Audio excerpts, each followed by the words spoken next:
طہارت کی جو اہمیت ہے قرآن و سنت، قرآن و حدیث کی روشنی میں، یعنی قرآن سے اور حدیث سے مفتی محمد صلی اللہ علیہ صاحب بتائیں گے. جی حضرت. بسم اللہ الرحمن الرحیم. اللہم صلی علی سیدنا و مولانا محمد وعلی آلہ و اصحابہ وبارک وسلم. اسلام میں طہارت کی بہت زیادہ اہمیت ہے، اور آپ نے یہ بات بالکل صحیح کہی کہ جو پاکیزہ صفات ہیں نا، یعنی ظاہری طور پر بھی وہ پاک صاف رہتے ہیں، اجلے رہتے ہیں، وہ جس مجلس میں بیٹھیں وہاں سے اٹھ کر جائیں دنیا انہیں یاد کرتی ہے.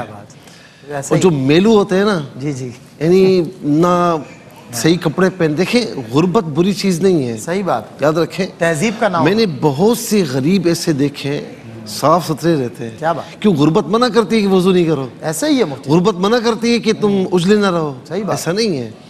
غریب ہونا اور چیز ہے، لیکن یہ پراگندہ ہونا نا، یہ اور چیز ہے. وہ ہمارے یہاں بزرگ کہتے تھے بیٹا غریب ہونا بری بات نہیں ہے، غلیظ ہونا بری بات ہے. جی جی، یعنی وہ غلاظت سے مراد گندگی کو. جی جی. تو اسی لیے ہونا یہ چاہیے کہ بالکل پاک صاف رہنا چاہیے. ٹھیک ہے. اور اپنے آپ کو میل کچیل سے، نجاست سے نا آلودہ نہ کرنے دے کسی کو، اور نہ ہی خود ہو. کیونکہ طہر اور طہارت یہ نام ہی نجاست سے مبرہ ہونا ہے. واہ. اس کا جو اپوزٹ ہے نا، اس کا اپوزٹ جو ہے وہ نجاست ہے. ٹھیک ہے نا.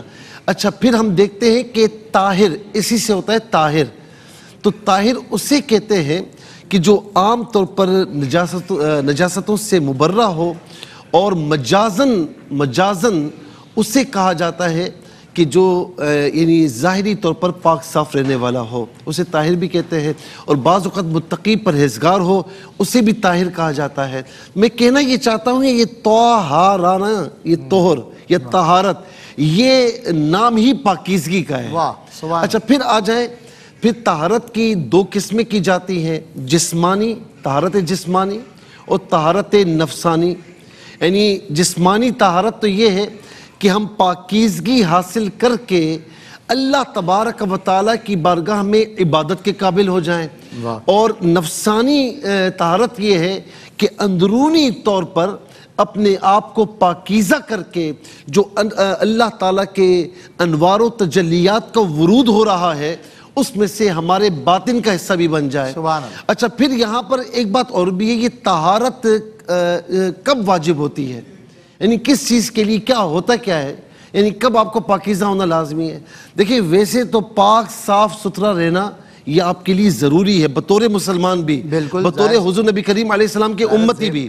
لیکن عام طور پر جب آپ بے وضو ہوں اور ایسی عبادت کرنے کی ضرورت ہو کہ جو عبادت بغیر وضو کے نہیں ہو سکتی، جیسے نماز ہے، سجدہ تلاوت ہے، سجدہ شکر ہے، اسی طریقے سے قرآن کریم کو چھونا ہے، طواف خانہ کعبہ ہے، تو یہ وہ تمام عبادات ہیں جو بے وضو نہیں ہو سکتی. اب وضو کیجئے اور اس کے بعد ان عبادات کو بجا لائیے.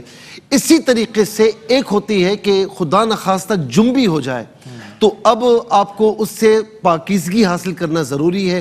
تو اس کے لیے آپ غسل فرض کریں گے اور پاکیزگی حاصل کریں گے.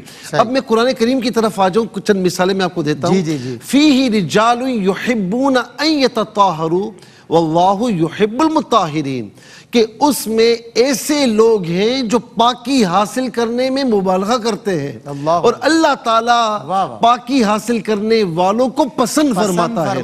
دوسرے مقام پر فرمایا کہ ان اللہ یحب التوابین و یحب المتطہرین، کہ بے شک اللہ تعالیٰ توبہ کرنے والوں کو پسند فرماتا ہے اور پاکیزگی حاصل کرنے والوں کو پسند فرماتا ہے. توبہ سے دل پاکیزہ ہوتا ہے، اور بظاہر پانی کے ذریعے پاکی حاصل کرنے سے ظاہری طور پر پاکیزہ ہو جاتے ہیں. تو اللہ تعالیٰ یہ چاہتا ہے کہ آپ ظاہری طور پر بھی پاکیزہ رہیں، باطنی طور پر بھی. اور آخری بات عرض کروں گا، یہ جو فیہ رجال یحبون ان یتطہروا، یہ مسجد قباء میں جو انصار صحابہ تھے وہ طہارت میں مبالغہ کیا کرتے تھے. تو اللہ رب العالمین کے پیارے محبوب علیہ السلام نے فرمایا کہ تمہاری کیا بات ہے کہ تمہاری پاکیزگی کی اللہ تبارک و تعالیٰ نے قرآن میں مثال دی مثال عطا ہے، فرمائے۔ کیا بات، یحب کا ہے انہیں، جی۔ یحب جنہیں اللہ نے پسند فرمایا، اللہ اور نے سب سے محبوب بڑی کیا۔ بات یہ ہے سبحان اللہ، کہ طہور شطر الایمان، سبحان اللہ، یہ جو پاکیزگی حاصل کرنا ہے نا، یہ ایمان نصف ایمان ہے، نصف اس سے ایمان، بڑھ کوئی بات نہیں ہو سکتی۔ واہ واہ واہ، سبحان اللہ۔